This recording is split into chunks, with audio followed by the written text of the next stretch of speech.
Okay, sorry for the small intermission there. So when I left off, I was showing you the game options. We went through the 4 learning options that Quizlet provides.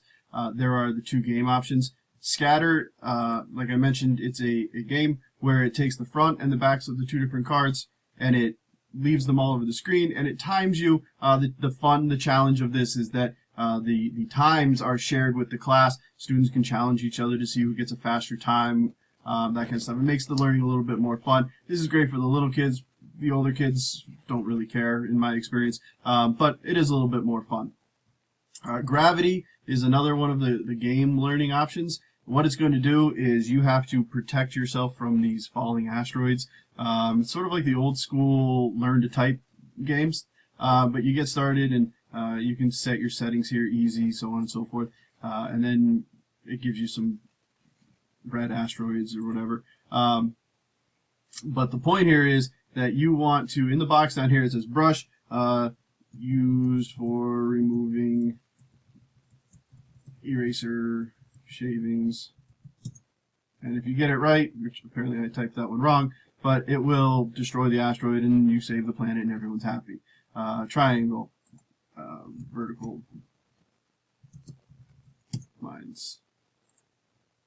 Okay, so again, you're going to destroy the asteroids and save the planet and everybody's happy. So, again, 4 learning options. There's just the straight flashcards. There's the learning option where you're inputting an answer. The spell check, again, used more primarily for spelling. Test, where they can set the different types of questions that they want to be exposed to.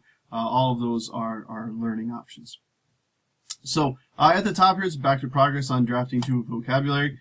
This will show up for the kids. This will show up for you as well as the teacher. It shows up basically for whoever created the set. It's information on the set. Unfortunately, it's not really specific information about how each student is doing, which kind of isn't that great. Again, in that upgrade, if you choose to go with the upgrade, it breaks it down a little bit more and gives you more detailed information. But for each one here, you can see the brush was sometimes missed. The triangle question was never missed, and this is all just based on me playing the game and answering the questions that I did. As more students play and interact, obviously these numbers will change and go up and that kind of stuff. So this is the little bit of formative feedback that you can get, that you can learn from. In its basic form, it's okay. You can get from it, okay, no, clearly everyone understands what a t-square is, or clearly they have no idea what a French curve is doing, that kind of stuff. So you can change or alter your tomorrow's lesson plan based on the results of this. Okay, they all understand what a t-square is, so let's focus more on a French curve or that kind of thing. Up at the top, it'll show you my best score for scatter, 13% finished for the spelling, various different little pieces. Nothing remarkable. No, you're not going to change the world here with the information they're giving you, but maybe it will help you lead your lesson planning in a different direction to sort of cater to the kids. You can give the kids participation points based on going on Quizlet, find different ways to encourage them to use it. I use it more or less for a study guide. It's not a requirement, but it's there. The kids are always asking me for study guides before we have a quiz. They want their study guides. They want their study guides, especially the kids with the IEPs. I can tell them, look, here's the link to the flashcards. Everything that's on there is going to be on the quiz or the test. So study this. It's a great study guide. For me, what it does is it avoids me having to give them a piece of paper that they're just going to crumble up and throw away and then pretend like they never got in the first place. So they can go on here. I know I sent them the email with the link to the flashcards, so it provides that paper trail for study guides and all that kind of stuff. You have a couple tools up here. You can edit your sets. You can add to the class. You can add to a folder full of sets, share it, print it, so on and so forth. But nothing crazy. If we go back to our class here, drafting 2, very simple, very easy to use. They don't add too much to it. They intentionally keep it pretty simple. They do have an app. You can download it for your phone. It's on the Android and the iPhone.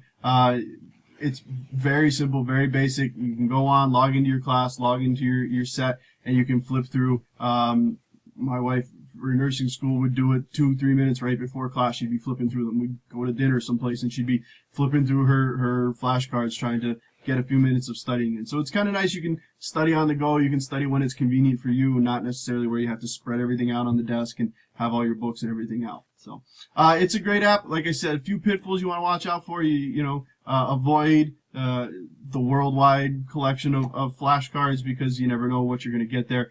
Be cautious letting the kids come up with flashcards, because again, you never know what kind of inaccurate information. But letting them come up with a set of flashcards is another great assignment that you could get them.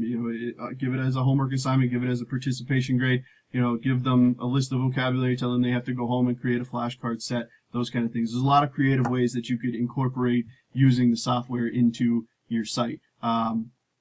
If your course that you teach is very heavily vocabulary or things like that, again, with those flashcards, keep the definitions short, keep them easily worded, because they have to type everything in, or they have to describe it as it is on the flashcard. Otherwise, they don't get credit for it, and you get inaccurate feedback information. So, a great program to use. I could see the benefits for it in class. It's highly rated. There's several on their website. You'll see they tell you Penn State's newspaper, the Daily Collegian, lists it as one of the top 5 apps for college students. So, great for any level of learning.